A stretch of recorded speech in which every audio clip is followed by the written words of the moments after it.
For my last book list, I got a few messages and emails from people saying, I don't feel like I'm smart enough to read these books. First of all, I want to say that that's not true. That is the voice of a parent or a teacher who talked down to you when you were a kid and said you weren't smart enough because you were reading things you had no interest in, or you needed a little extra help that they weren't willing to give you. You would be amazed at what your brain can do when you challenge it a little bit every day. That being said, a lot of the books I recommend are pretty heavy, pretty hard to read sometimes. Audiobooks are always an option, but we can also wrestle with the ideas of fascism, human rights, totalitarianism, limiting knowledge, violation of free speech, Christian nationalism, theocracies by using fiction.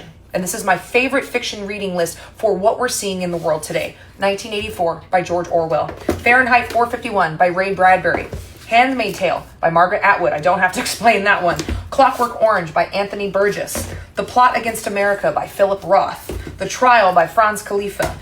A Thousand Splendid Suns by Khalid Hosseini. This is an amazing book about how quickly women's rights can disappear under a theocracy, especially when men buy in. It Can't Happen Here by Sinclair Lewis. Darkness at Noon by Arthur Koester. We by Yevgeny Zamyatin.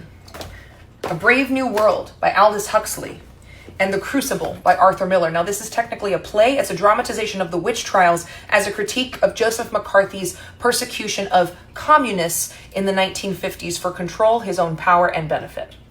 Revolution is 1,000 tiny little resistances every day. It's 1,000 tiny choices. And sometimes those small things feel like they don't matter. What am I doing? This isn't enough. Those are everything, because the only revolutions that have been successful are sustained resistance over time. Now, that may mean reading a book and wrestling with new ideas, understanding something, challenging yourself. It means parents, go run for the school board. Be at every school board meeting that you can. This Christian nationalist movement, especially with school vouchers we're seeing right now, started in school boards. They organized, they ran for school boards, often without a competitor, and they changed the rules. They started small, they started grassroots, because our most important offices are the school board, the mayor, and the city council. I know it doesn't feel that way, but those are the ones that we can enact real change. It's 1,000 tiny resistances every single day. Taking care of your health is resistance.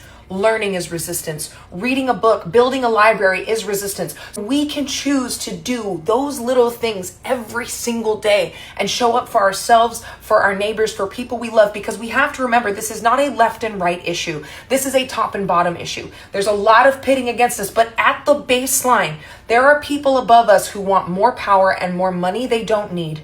And they will do whatever it takes for me to believe that another poor person or my neighbor or a farmer is my enemy, instead of the person who has billions of dollars in the bank and still wants more money.